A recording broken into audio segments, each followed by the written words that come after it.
I think I was about 10 years old the day that my grandfather showed me a piece of history, a secret he kept hidden for decades in a closet. It was a private piece of history from his years of service in the U.S. Army. He had served as a medic, you see, and he would routinely be sent to the front lines of battle just hours before his arrival. He would look over the troops and see what was happening there, and one day he found something very interesting. There's a picture of my grandfather with my boys and my father right there. So he comes to the area where there have been battles just hours before, and he's tending to the U.S. wounded, and he approached several dead German soldiers. And he noticed at least one of the bodies still had one of these. He picked it up, looked it over. He marveled at the German engineering of this now famous German Luger pistol. It caught his eye. So, being a price, he just took it and kept it, tucked it away in his back pocket, into the Jeep, and it made its way all the way back to his hometown of Muncie, Indiana. Well, that day he showed me this pistol. I was like transported back in time to touch a piece of history that today I realize is very sacred to America. You see, my grandfather was a member of what many historians call the greatest generation. These were the young adult men and women of the 1940s, of whom it can be argued that they saved the world. They kept the ideals of freedom and democracy alive for you and I. World War II was the war, friends, that sent men like my grandfather and women like my grandmother to the factories across America, to the front lines overseas, to work the jobs of men left behind. And history informs us that almost every single American wanted to do something to contribute to the war. Men were willing to fight, women willing to work. War bonds were being purchased in mass quantities, and people were more than happy to even ration their own food. But the question I want to answer today is this. In a world way before the dawn of the internet and instant social media, how did all this happen? How did the United States get what seemed like every American citizen on board to contribute to the war effort? I submit to you the answer, as Dr. Logue referred to yesterday and Professor Unnan referred to today, was carefully crafted propaganda. A lot of it. What is propaganda? Well, it's defined as information of a biased nature used to promote or publicize a particular political cause or point of view. Now, in the case of World War II, there was propaganda everywhere with phrases like the buy war bonds and care is costly, of course I can. You saw those. And my favorite, you buy them, we'll fly them. It was in TV shows, commercials, on the radio. Even Donald Duck was leveraged in the propaganda machine. I mean, what kid back in the 1940s did not love one of Walt Disney's favorite characters? But the war effort for propaganda was most prevalent through the influence of Hollywood. And many of these influencers were commissioned and paid for by something called the U.S. War Department. A handful of promising young film directors put their careers on hold to join the war effort. These included men like, you need to know these names, Frank Capra, John Huston, George Stevens, William Wyler, John Ford.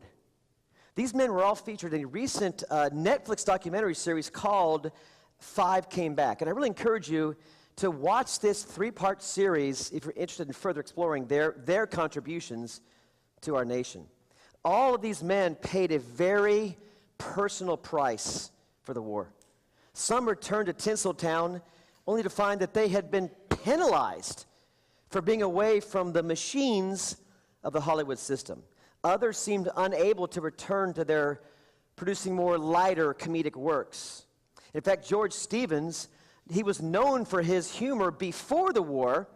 Well, he turned his post-war attention to more somber and sober works like A Place in the Sun, in the film called Shane. He once said, I came back and I tried to make a comedy, I just couldn't do it.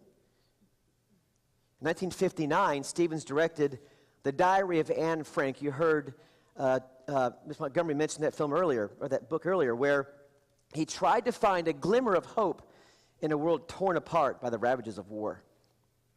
The narrative films and documentaries these men and others like them produced were laced, friends, with overt propaganda themes.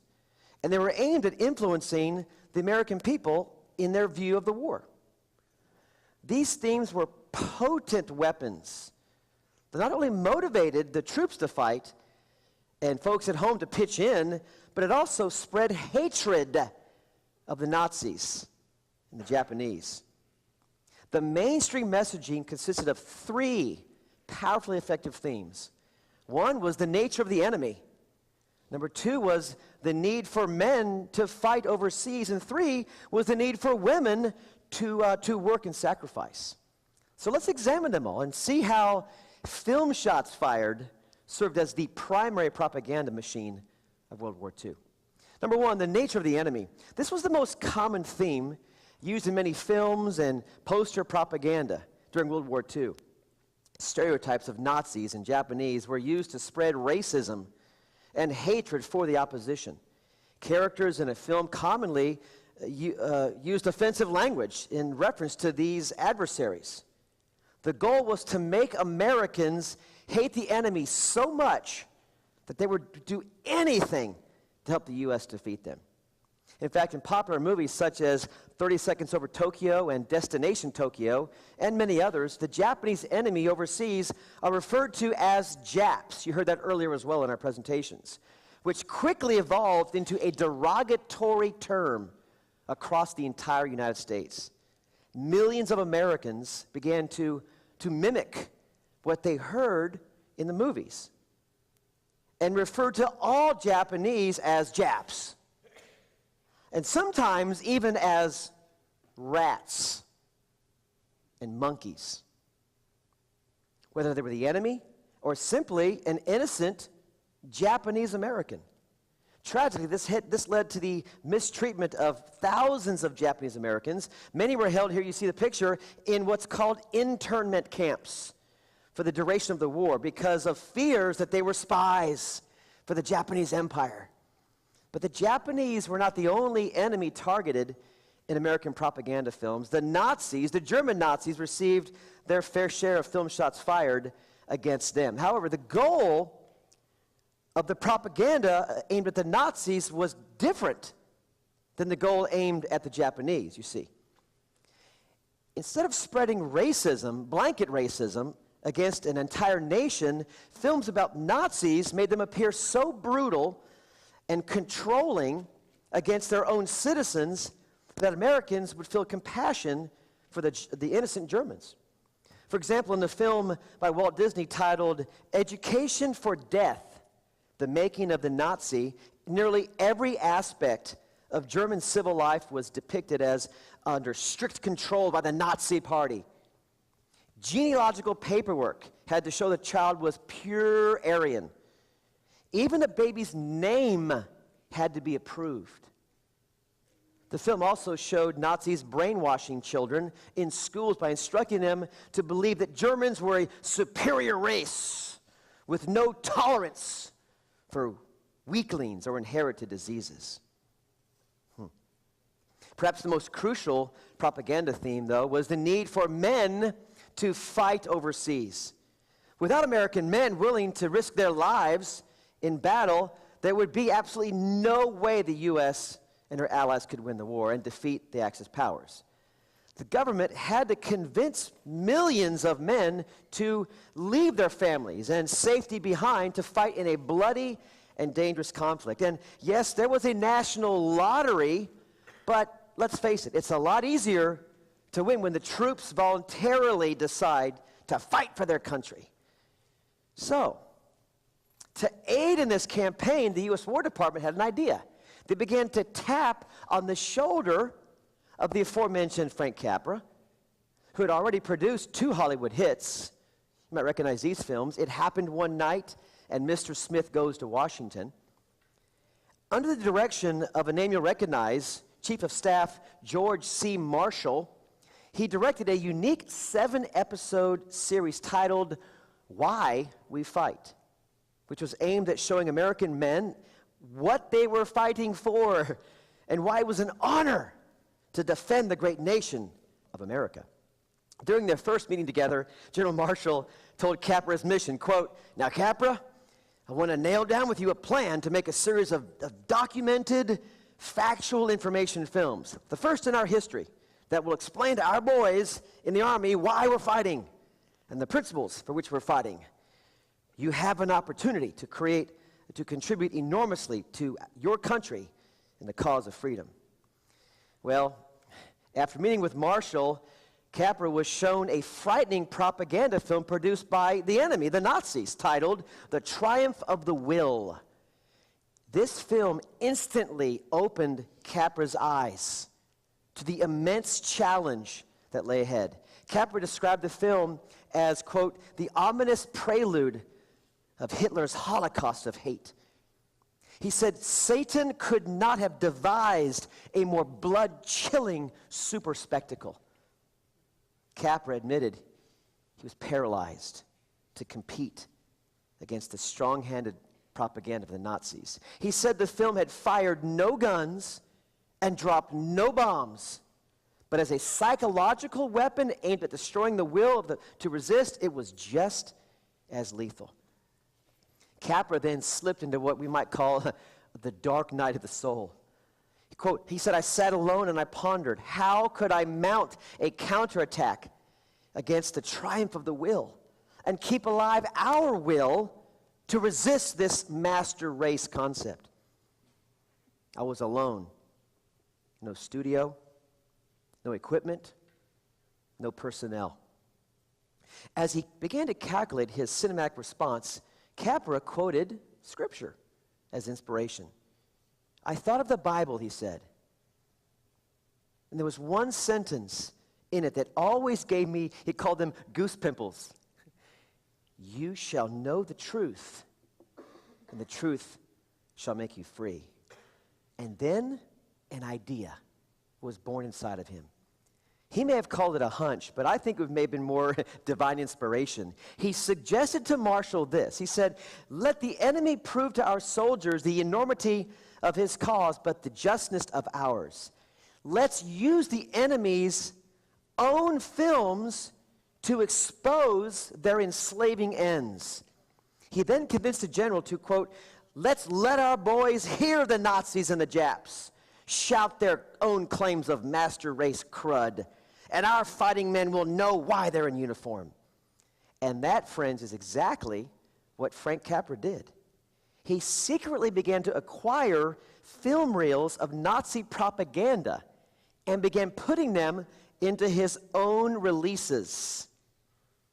In addition, the Why We Fight films use techniques such as nostalgic analogies to remind people of the challenges that America had faced before and how we had overcome them because of brave men.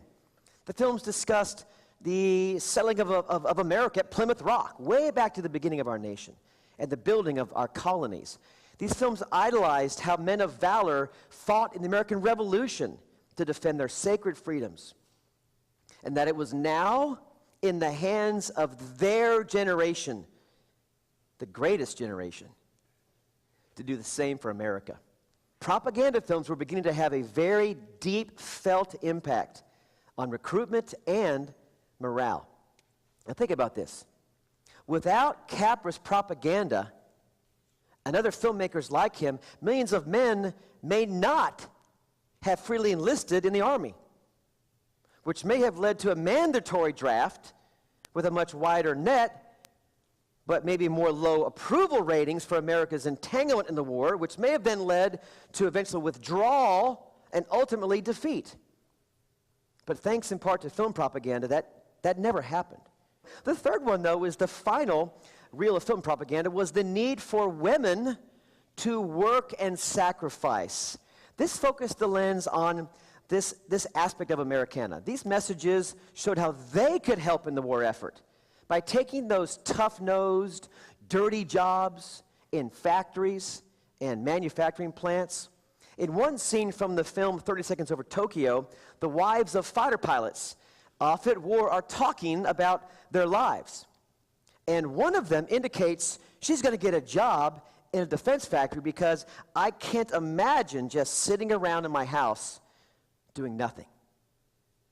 The goal of this film was for life to imitate art and embolden women across America to use their energies on the home front as a direct support system for their men in the military. A film called Women in Defense. It's a short film produced by the Office of Emergency Management. It was actually written by First Lady Eleanor Roosevelt. And it was narrated by popular actress Katharine Hepburn. The film's script included on-the-nose lines such as, American women are alert to the dangers which threaten our democracy today. Every woman has an important place in the National Defense Program, in science, in industry, and in the home. These films made women feel important and that their physical efforts could make a significant impact in winning the war. Something American women had yet to fully experience, you could say, in the Revolutionary War, in the Civil War, in World War I. Without American women working in these converted factories and other important plants, the government knew the U.S. would not be able to manufacture supplies and weapons needed in a timely fashion. It was an edge, we could say, that the U.S. military leveraged through messages in these wartime movies. These women were also encouraged by the U.S. War Department to ration food for their families and go without luxuries they once enjoyed. In order for the U.S. to have the best chance of winning, their kitchens would have to sacrifice foods like butter and cheese and meat and jams and fruit. And the same rules applied to restaurants. In the film Destination Tokyo, the captain of a ship writes a letter to his wife explaining how his son will not be able to get a toy train for Christmas because, quote, we're in a war. He continues writing that his son will understand the sacrifice. It's worth giving up one toy for one Christmas so the U.S. can win the war. He ends the letter with a promise that next Christmas will be different. This film featured, of course, the famous Cary Grant. In short order, women in America became accustomed to rationing and no longer minded doing so because they knew that it was helping with the war effort. It was a powerful, collective mindset planted by propaganda films. So, in summary, whether you agree or you disagree with the use of propaganda, it's hard to argue its effectiveness in World War II. It created, number one, hate for the enemy. It brought out bravery and courage in men. It empowered women to work in these factories and these plants. And it convinced people to ration their food and help our troops believe in the cause of the war. Its effectiveness, friends, was indisputable. And propaganda films have a very important place in American World War II history. The propaganda during the war aided in creating a groundswell of support for the war. In fact, data shows that from 1917 to 1973, 3 of the top 4 years of what's called inductions into service were from the World War II era. 3.0 in 1942, 3.3 in 1943, and 1.6 million in 1944. Now, these figures represent the number of folks who freely entered, who signed up for service through the selective service system. And in the end, it was America and her allies that triumphed against both the Japanese and the Germans, thanks in part to the film shots fired by the powerful propaganda machine of World War II. Thank you.